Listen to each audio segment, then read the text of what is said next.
한 주간 안녕하셨습니까? 건강하셨죠?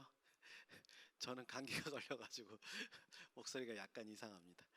예, 이번 주에는 날씨가 너무 추운 것 같아요. 그죠? 예, 특히 길이 얼으면 조심하셔야 될 것 같습니다. 제가 기도하고 시작하겠습니다.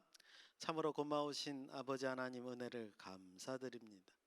오직 하나님의 말씀으로 우리가 살아갈진데 하나님께서 한 주간 보호하여 주시고 예배드릴 수 있도록 인도하시고 또 이렇게 감사드릴 수 있도록 인도하여 주심을 감사드립니다.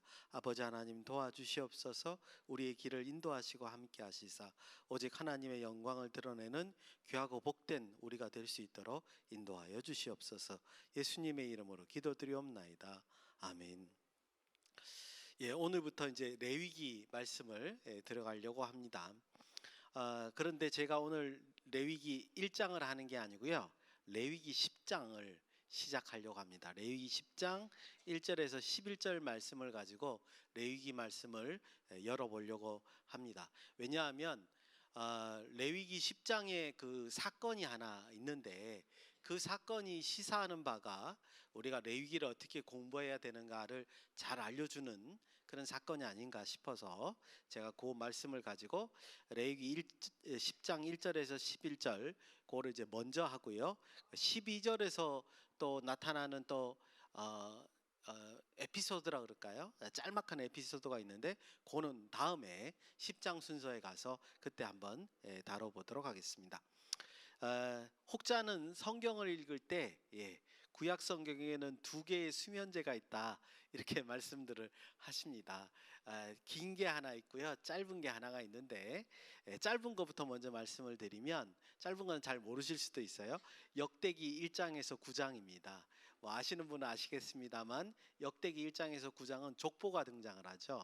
그러니까 족보가 1장에서 9장까지 쭉 나오니까 이게 이 족보가 나에게 무슨 소용이 되며, 그죠?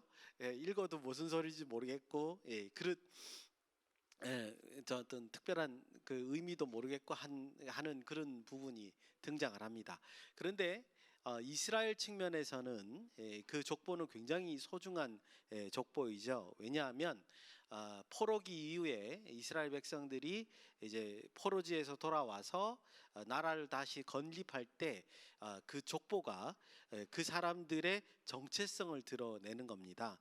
그 시작이 이제 아담부터 시작되기 때문에 아담부터 지금 자기네들 생존하는 자기네들까지 하나님의 백성이라는 것을 잘 드러내는 그 족보가 바로 역대기 1장에서 9장까지의 그 족보이죠.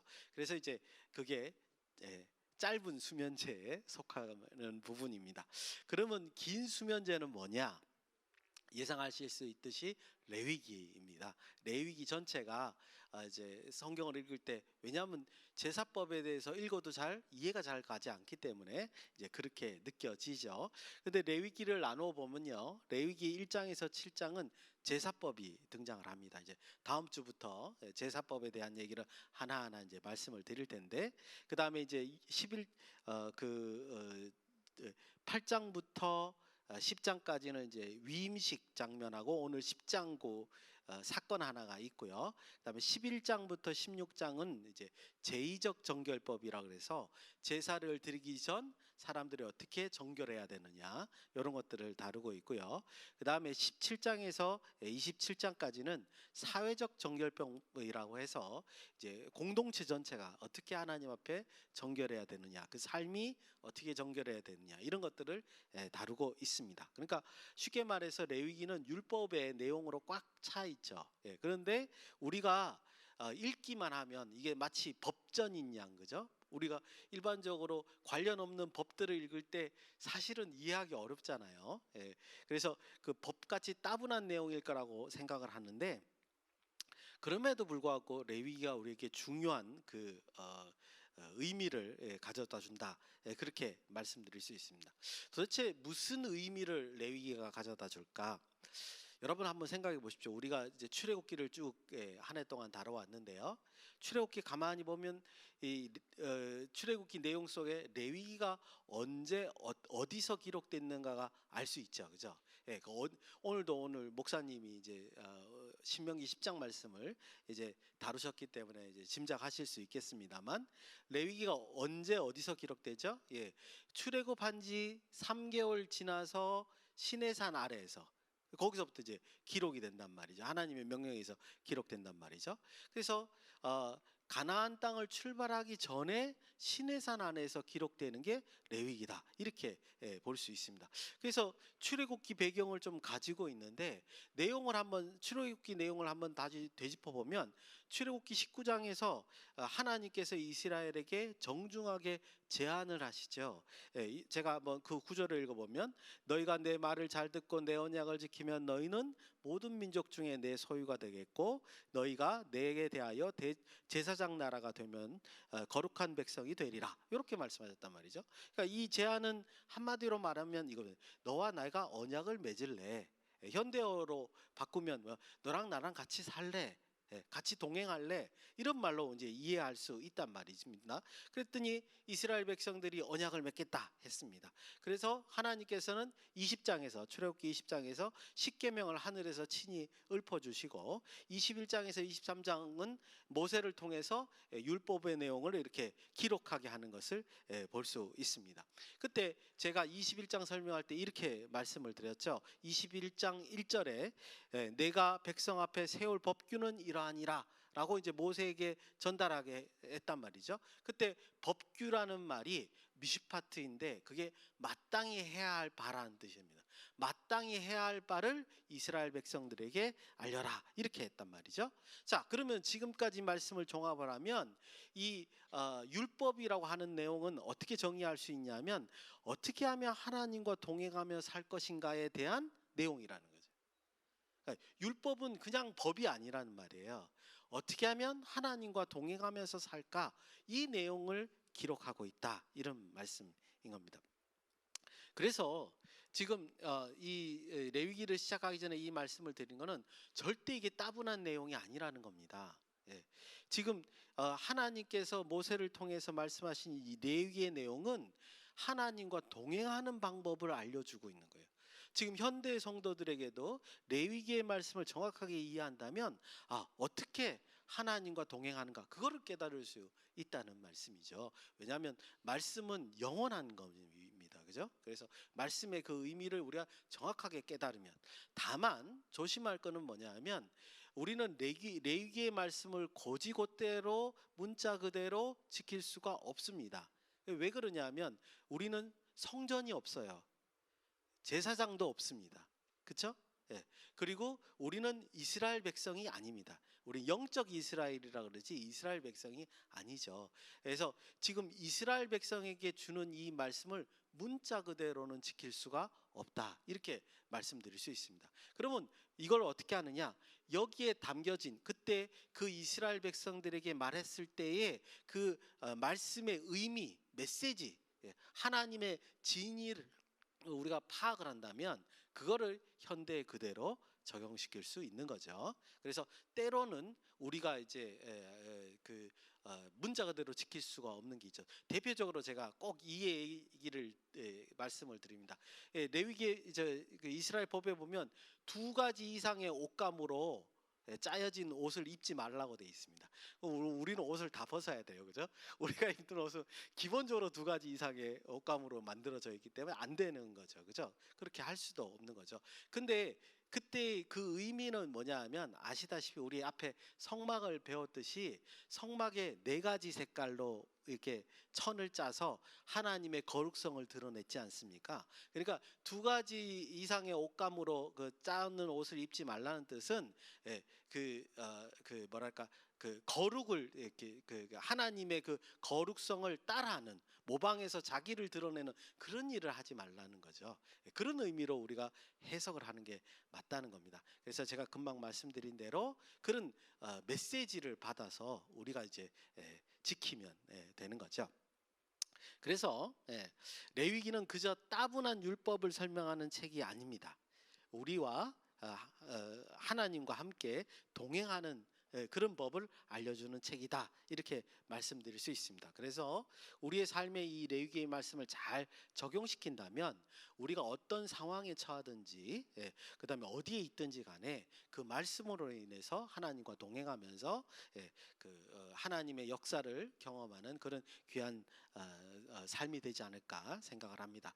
그래서 이제 제가 뭐 계획하기는 2024년부터 이제 시작을 하려고 했는데, 뭐 앞에 출애굽기가 조금 빨리 끝나니까 순서대로 이제 나가는데요. 대부분은 이제 2024년도에 우리가 말씀을 이제 다룰 예정입니다. 그래서 이제 2024년도 레위기의 말씀을 잘 묵상을 하시면서 어떻게 하는 것이 하나님과 동행하는 삶인가 묵상할 수 있는 그런 시간이 됐으면 좋겠습니다. 오늘 첫 시간으로 이제 제가 생각할 때는 레위기의 핵심 중의 핵심 부분인 이 레위기 10장의 사건이 우리에게 굉장히 중요하지 않나 이렇게 생각이 됩니다. 어쩌면 이 레위기 10장의 사건은 깜짝 놀란 사건이기도 하고요.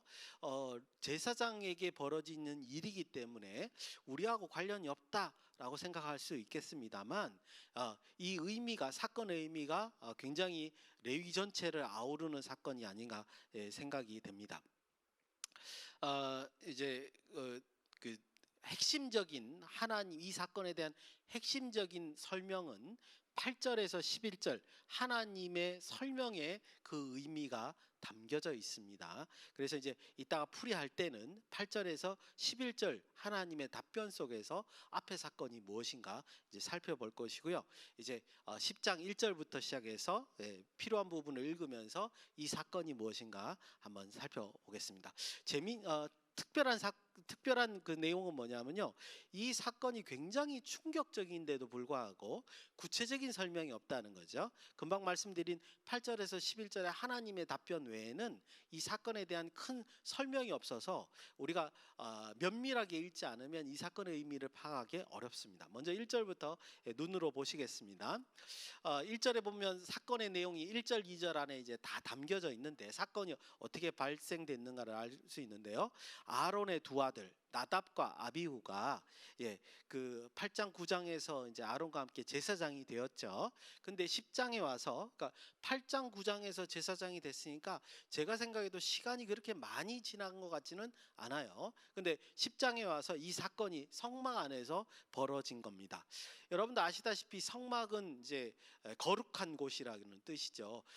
그래서 성막의 성소는요, 그래서 거룩한 곳인데, 이 성소에는 이제 세 가지 그 물건들이 있습니다. 분향단, 떡상, 그 다음에 등잔대, 이 세 가지가 있는데, 이거는 다 제사장이 이제 관리해야 되는 일과 관련이 있죠. 그래서 분향단에는 향을 피워둬야 되고요. 떡상에는 진설병을 진설을 해야 됩니다. 이제 안식일날 바꾸긴 하지만 늘 진설되어 있어야 되죠. 그 다음에 등잔대의 기름은 이제 끊어지지 않도록 준비를 항상 해야 되고요. 밤에는 켜고 이제 새벽에 해가 뜨면 끄고, 이렇게 이제 준비를 해야 되는, 전부 다 제사장이 관리해야 되는 그런 그 기구가 이 세 가지, 분향단, 떡상, 등잔대라고 말할 수 있습니다. 2절에 보니까 나답과 아비후가 이제 분향단에 그 불을 이제 가지고 와서 불을 붙이려고 하는데, 갑자기 그 성소 안쪽이죠. 지성소에서 불이 나와서 이 나답과 아비후를 태워 죽였습니다. 이 사건이 갑자기 벌어진 거죠. 굉장히 끔찍하고 굉장히 놀랄 일이다, 이렇게 볼 수 있습니다. 1절에 보니까 아주 간략한 이유가 있어요. 하나님이 지시하지 않은 다른 불을 가져다가 이제 그 성소로 들어가다가 이런 일을 당한 거죠. 근데 우리가 상식적으로 생각했을 때 왜 이 사건이 깜짝 놀랄 일이냐? 8장 9장에서 이제 제사장이 된 지 얼마 안 됐을 텐데, 시간이 지나봐야 그렇게 많이 지나지도 않았을 텐데, 적어도 이제 이 레위기의 말씀은 시내산을 출발하지 않았죠. 그러니까 뭐 아무리 길어봐야 이거는 시내산 1년 안에 벌어진 일이다, 이렇게 말씀드릴 수 있습니다. 그런데 이제 다른 불을 들고 왔다는 이유만으로 어떻게 금방 이제 얼마 되지도 않은 제사장 둘을 이렇게 불에 태워서 하나님이 죽이실 수가 있겠느냐? 이런 실수 정도는 하나님이 눈 감아 주실 수 있지 않느냐, 말로 꾸짖을 수도 있지 않을까, 이렇게 우리가 이제 상식적으로 생각해 볼 만한 사건입니다.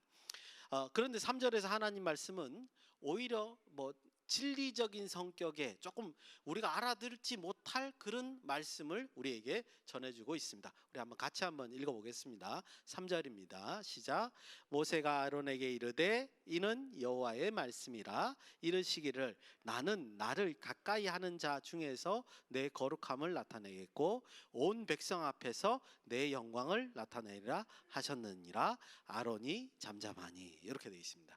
예, 이제 이 3절 속에 이제 답이 들어 있어요. 왜 하나님이 그렇게 하셨는가가 들어 있는데, 근데 이 문구를 해석하기에는 너무 내용이 짧죠, 그죠? 예, 너무 우리가 상상력을 많이 발휘해야 됩니다. 그런데 앞에도 말씀드렸다시피 이 내용에 대한 하나님의 해설이 8절에서 11절에 있기 때문에 그것과 이제 비교해서 이제 말씀을 드릴 것이다, 이렇게 말씀을 드리는 겁니다. 먼저 내용을 3절 내용을 우리가 말씀을 드리면, 아론은 아들 둘이나 지금 잃게 되었습니다. 그래서 마음이 굉장히 속상하겠죠. 아무리 죄를 지었다 할지라도. 근데 3절에서 하나님께서는 수수께끼 같은 말씀을 지금 아론에게 얘기를 한다는 거죠. 그게 좀 너무 이상해요. 우리가 이해가 잘 안 된다는 말이죠. 그런데 더 이상한 거는 뭐냐면 그 말씀을 들은 아론도 잠잠하다는 거죠. 그러니까 하나님이 말씀하셨는데 아론도 그 말씀을 듣고 잠잠하다는 말은 아론이 하나님의 말씀의 의미를 깨달았다는 거죠. 우리는 깨닫지 못했지만 아론은 그것을 이제 깨달았지 않았느냐, 이렇게 우리가 볼 수 있습니다. 그러면 이제 이 3절의 말씀을 좀 구분해서 뜯어볼 필요가 있습니다. 첫째는, 하나님 말씀하신 게 첫째는 뭐냐면요, 내게 가까이 하는 자에게 내 거룩함을 나타내겠다 그랬습니다. 내게 가까이 하는 자에게 내 거룩함을 나타내겠다, 하나님이 이렇게 말씀하셨어요. 두 번째는 뭘 말씀하셨냐면 온 백성 앞에서 내 영광을 나타내겠다, 이렇게 했습니다. 온 백성 안에서 내 영광을 나타내겠다. 자, 요 두 가지가 지금 이 사건이 일어난 정황에 대한 하나님의 설명이셨다, 이렇게 말씀드릴 수 있습니다. 요거를 우리가 이제 이야기 해볼 필요가 있습니다. 먼저 9절과 10절에 11절은 첫 번째 하나님 말씀에 대한 이제 해설이죠. 설명을 해 주고 계십니다. 9절 제가 읽겠습니다. 잘 한번 보시면서 첫 번째 질문과 연관 한번 시켜보세요. 너와 내 자손들이 회막에 들어갈 때에는 포도주나 독주를 마시지 말라. 그리하여 너희 죽음을 면하라. 이는 너희 대대로 지킬 영원한 영영한 규례라. 아멘. 예, 그 나답과 아비후가 행한 일 가운데 한 가지 힌트를 발견할 수 있습니다. 나답과 아비후가 무슨 일을 했는지, 아마도 이 9절 말씀을 추측을 보면 그 아론의 두 아들이 전날 술을 먹고 좀 늦게 자거나 그랬다가 그 하나님께서 지시했던 그 명령을 깜빡 잊고 지시하지 않은 다른 불을 들고 들어갔던 것으로 보인다는 거죠. 그래서 하나님 앞에, 거룩하신 하나님 앞에 부정한 상태로 하나님께 접근을 한 겁니다. 그러니까 하나님께서는 나답과 아비를 죽이려고 하신 게 아니에요. 그거보다는 내용을, 상황을 보니까 뭐냐면 그들이 부정한 상태로 지극히 거룩하신 이를 만나러 들어갔기 때문에 그 자리에서 심판이 일어난 거죠. 그러니까 지극히 정한 분과 부정이 만나면 이 정함으로 부정함을 심판하게 된 겁니다. 즉, 이 나답과 아비후가 부정한 것을 인식하지 못했기 때문에 그 값을 이제 치러지게 된 겁니다. 즉, 하나님께서 지금 아까 뭐라 그러셨죠? 내게 가까이 하는 자에게 내가 거룩함을 드러낸다라는 말은, 이 거룩함은 마치 빛과 같이요, 이렇게 가다가 멈춰지고 그런 게 아니란 말이죠. 거룩함은 이제 거룩함이 이렇게 점점 퍼져야 되는데, 부정함이 다가오면 그 거룩함으로 인해서 그 부정함을 심판할 수밖에 없다라는 거죠, 그죠? 그래서 하나님께서 죽이려고 한 것이 아니라 그들이 부정한 상태, 하나님의 명령 속에서는 어떻게 부정을 정함으로 바꾸게 하라는 걸 다 이미 명령을 해놨는데, 이 나답과 아비후가 그것을 그 전날 독주를 마시는 바람에 이제 깜빡 잊고 부정한 상태로 하나님께 들어갔다가 이 변을 당한 것이다. 이렇게 하나님께서 말씀하시는 거죠. 10절이 있습니다. 10절 제가 읽겠습니다. 그래하여야 너희가 거룩하고 속된 것을 분별하며 부정하고 정한 것을 분별하고. 그러니까 앞에 제가 해설을 하니까 이 10절이 이해가 가죠. 제사장의 가장 중요한 역할은 뭐냐 하면요, 정함과 부정함을 구별하는 역할입니다. 그래서 이 절차에 따라서 하나님의 명령에 따라서 이건 정하다, 이건 부정하다 이렇게 나누는 역할을 하는 게 바로 제사장인데, 근데 그들 스스로가 이 정함과 부정함을 분별하지 못한다면 어떻게 이스라엘 백성의 정함과 부정함을 구별할 수 있겠느냐 이 말인 거죠. 그러니까 이들의 실수는 단지 실수로 넘어갈 수 있는 부분이 아니라는 겁니다. 만약에 제사장들이 자신들이 정함과 부정함을 구별할 수 없으면 나중에 이스라엘 사람들이 정함과 부정함이 구별되지 않는 거예요. 시간이 지나면 지날수록 어떤 일이 벌어집니까? 아마 하나님의 명령을 가볍게 여길 수 있고, 어떨 때는 그냥 의식적으로 형식적인 어떤 내용으로 흘러가고 그럴 가능성이 굉장히 높다는 거죠. 그런데 그러면 어떻게 되는 겁니까?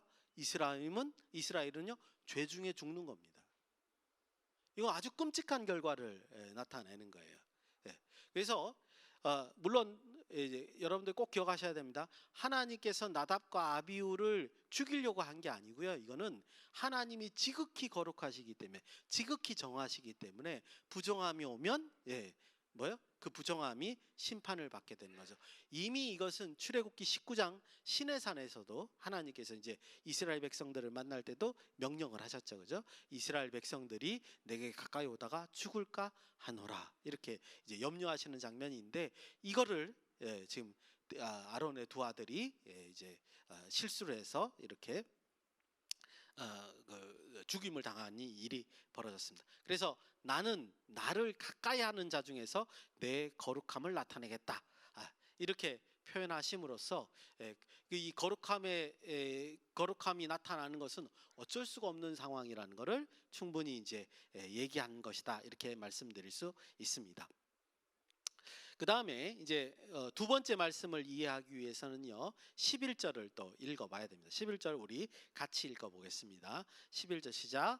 또 나 여호와가 모세를 통하여 모든 규례를 이스라엘 자손에게 가르치리라. 아마 이것도 이제 앞에 설명을 잘 들으신 분들은 이제 이해가 가실 거라고 볼 수 있습니다.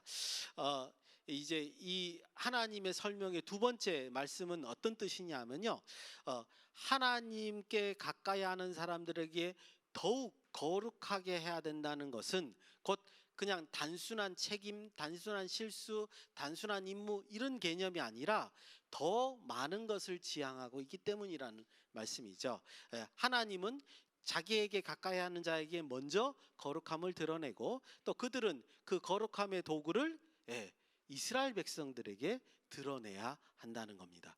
그래서 자기에게 가까이 하는 자에게 거룩함을 반드시 분명하게 드러낼 필요가 있다, 이런 말씀을 하는 거죠. 그리고 이 모든 것은 앞에 제가 서두에서 말씀드린 것 같이 무엇과 관련이 있습니까?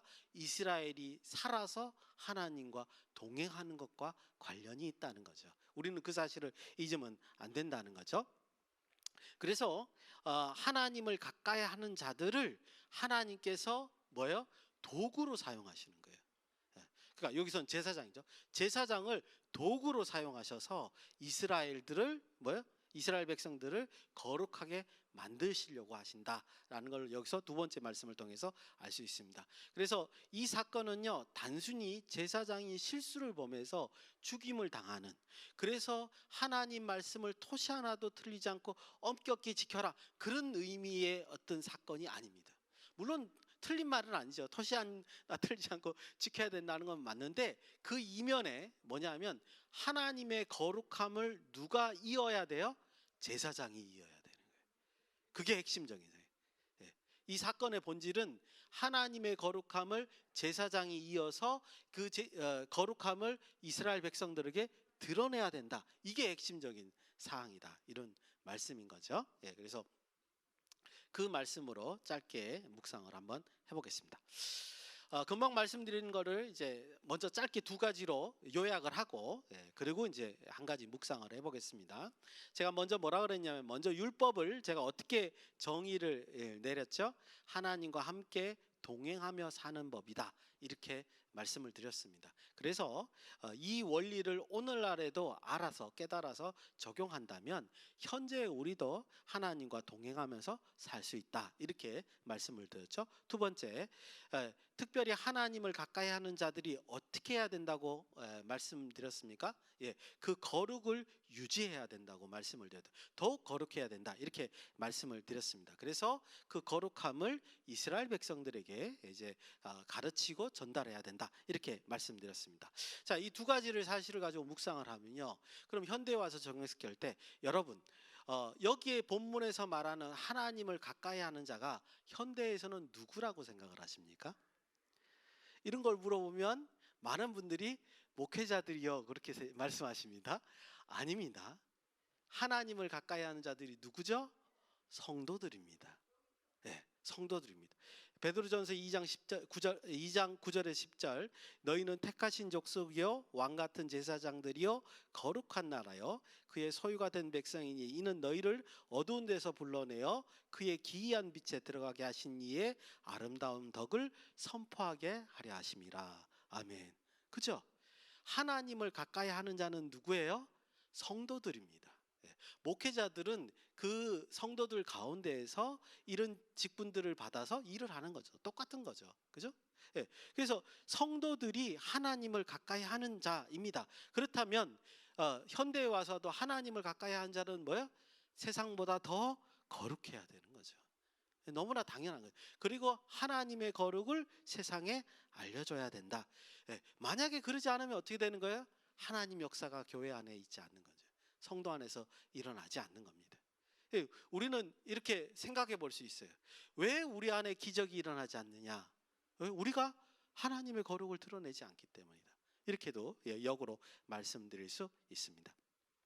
그래서 오늘 이제 레위기를 시작을 하면서 제가 10장 1절에서 11절 이 사건을 가지고 말씀을 드리는 이유는 2024년 이제 계속해서 이 레위기 말씀을 묵상을 할 텐데, 이 레위기 말씀의 그 진이, 하나님의 그 메시지를 우리가 잘 받아들여야 됩니다.